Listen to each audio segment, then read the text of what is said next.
Project 3.3.1, CHUMP clock code and counter. So this here is the first part of the CHUMP build, CHUMP standing for cheap, homemade, understandable, minimal processor. It was originally built by Feinberg in 2007.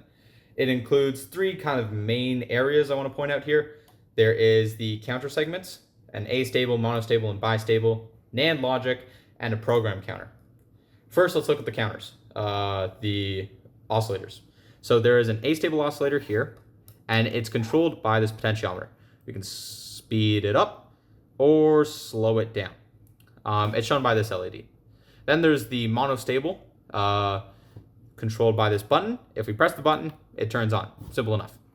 There is also the bistable. This has two stable states, and it works as a kind of select pin for selecting the mode of counting. We can flick it off or on. And this just controls whether the astable clock pulse will be used for the program counter or the monostable. Monostable being a more manual input, as seen here, and the astable being more freestanding output. The NAND logic, as I mentioned before, essentially just condenses these outputs to one readable output. It also has the halt button. If I click this, you can see the pulse here has stopped. But we'll let that go. So the NAND logic essentially just takes the three clock inputs as well as this halt input and outputs it on one pin, which is easily readable for the program counter. Now the program counter has some cool interactions. First, it has a clear button, as seen here.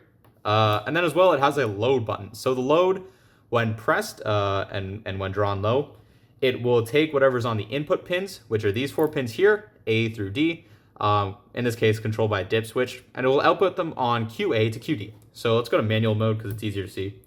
If you hold down on load and pulse the clock, whatever is on currently in these 4 bits here will be erased, doesn't matter, and whatever is on the dip switch will be put on. So if we click here, we'll see that all 4 bits are on, but let's turn off that first bit.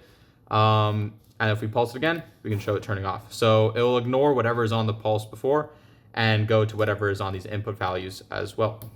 Other than that, there's also code for this project.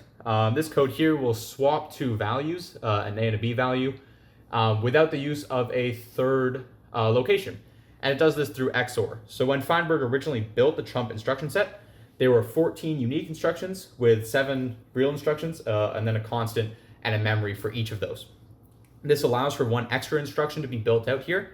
In this case, it will be XOR, and what XOR allows us to do is to take an A and B value and flip them without the use of a third register.